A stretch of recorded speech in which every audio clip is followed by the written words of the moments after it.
Owl Moon, written by Jane Yolin, illustrated by John Shiner.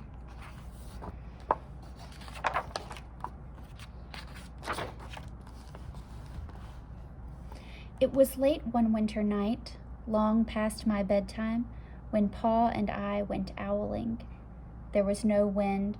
The trees stood still as giant statues, and the moon was so bright. The sky seemed to shine. Somewhere behind us, a train whistle blew, long and low, like a sad, sad song.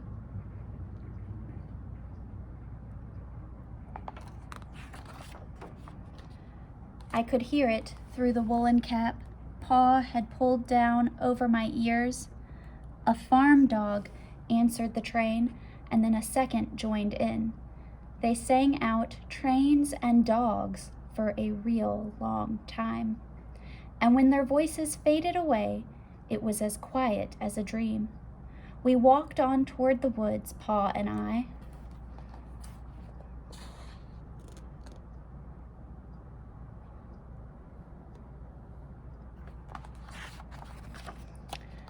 Our feet crunched over the crisp snow, and little gray footprints followed us. Pa made a long shadow, but mine was short and round. I had to run after him every now and then to keep up, and my short, round shadow bumped after me. But I never called out. If you go owling, you have to be quiet. That's what Pa always says. I had been waiting to go owling with Pa for a long, long time. We reached the line of pine trees, black and pointy against the sky. Pa held up his hand. I stopped right where I was and waited. He looked up, as if searching the stars, as if reading a map up there. The moon made his face into a silver mask. And then he called, hoo, hoo, hoo, hoo, the sound of a great horned owl, hoo, hoo, hoo, hoo. And he called out, and then again. After each call, he was silent, and for a moment we both listened. But there was no answer. Pa shrugged, and I shrugged. I was not disappointed. My brothers all said, sometimes there's an owl. Sometimes there isn't.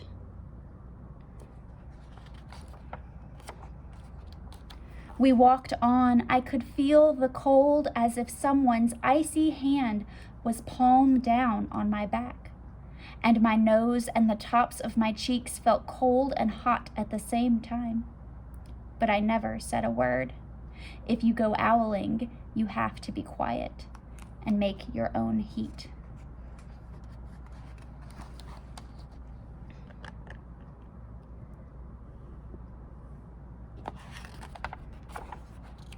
We went into the woods. The shadows were the blackest things I had ever seen. They stained the white snow. My mouth felt furry, for over the scarf, over it was wet and warm. I didn't ask what kinds of things hide behind black trees in the middle of the night. When you go owling, you have to be brave. Then we came to a clearing in the dark woods. The moon was high above us. It seemed to fit exactly over the center of the clearing, and the snow below it was whiter than the milk in a cereal bowl.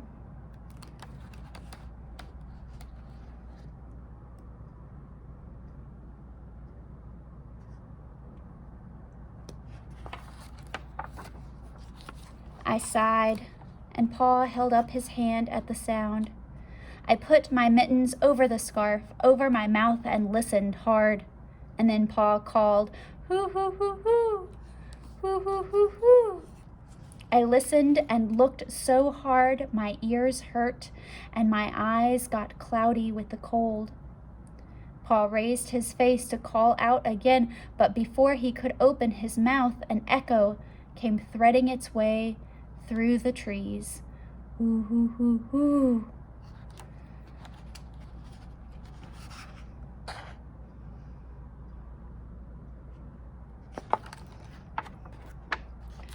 Pa almost smiled. Then he called back, hoo, hoo, hoo, hoo, just as if he and the owl were talking about supper or about the woods or the moon or the cold. I took my mitten off the scarf, off my mouth, and I almost smiled too.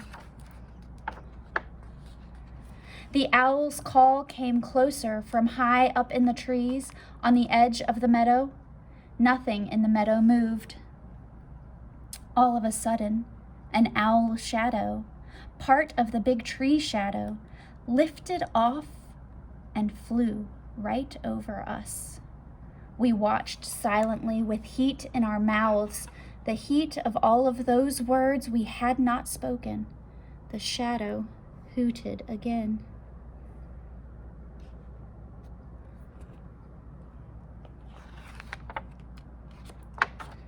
Pa turned on his big flashlight and caught the owl just as it was landing on a branch.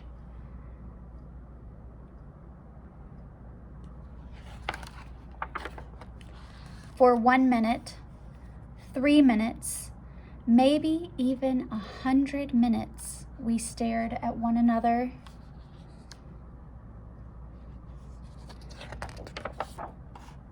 Then the owl pumped its great wings and lifted off the branch like a shadow without a sound. It flew back into the forest. "Time to go home," Pa said to me.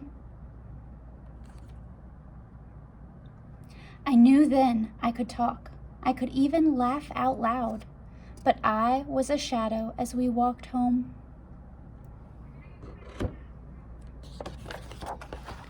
When you go owling, you don't need words or warm or anything but hope.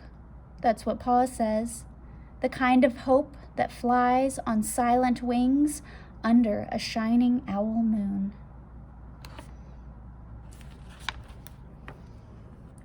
The end. I hope you enjoyed reading Owl Moon with me. We'll talk more about it tomorrow. See you then.